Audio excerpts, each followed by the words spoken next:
वही इंसान शानदार और जानदार है, वही इंसान शानदार और जानदार हैं जिसके इरादे नेक और ईमानदार हैं, जिसके इरादे नेक और ईमानदार हैं। हेलो फ्रेंड्स, मैं हूँ अलका यादव और जैसा कि आपको पता है हर सैटरडे को मैं आप सबके लिए लेकर आती हूँ एक मोटिवेशनल स्टोरी।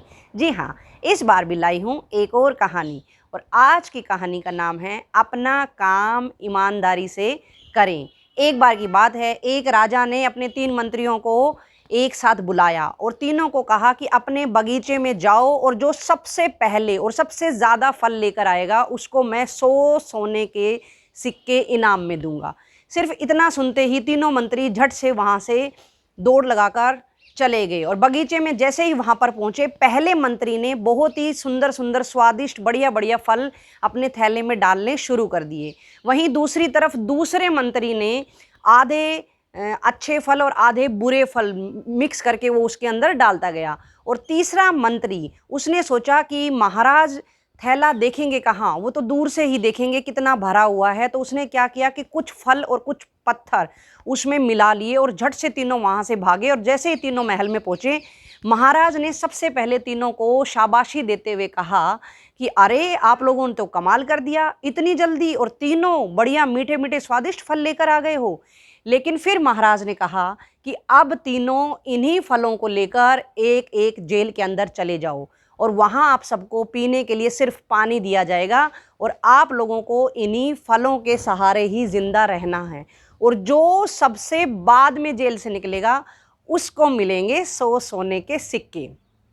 इतना कहते ही तीनों को जेल में बंद कर दिया गया। उसके बाद कुछ दिन बीते तो सबसे पहले वो वाला मंत्री वहाँ से निकला जिसने उसके अंदर पत्थर भरे थे।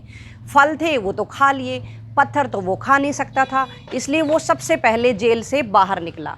इसके थोड़े दिनों के बाद दूसरे मंत्री को भी जेल से बाहर निकलना पड़ा, क्योंकि उसने आधे अच्छे फल और साथ में ही सड़े हुए बुरे फल भी डाले थे, तो वो उनको खा नहीं सकता था।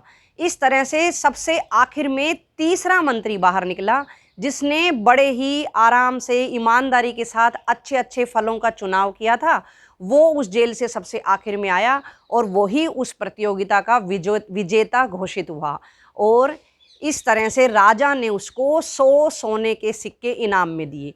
तो दोस्तों और बच्चों, इस कहानी से सिर्फ हमें यही शिक्षा मिलती है कि अपना काम हमें हमेशा ईमानदारी के साथ करते रहना चाहिए, क्योंकि मेरा मानना है कि बेईमानी के 56 भोग से बेहतर ईमानदारी की एक रोटी है।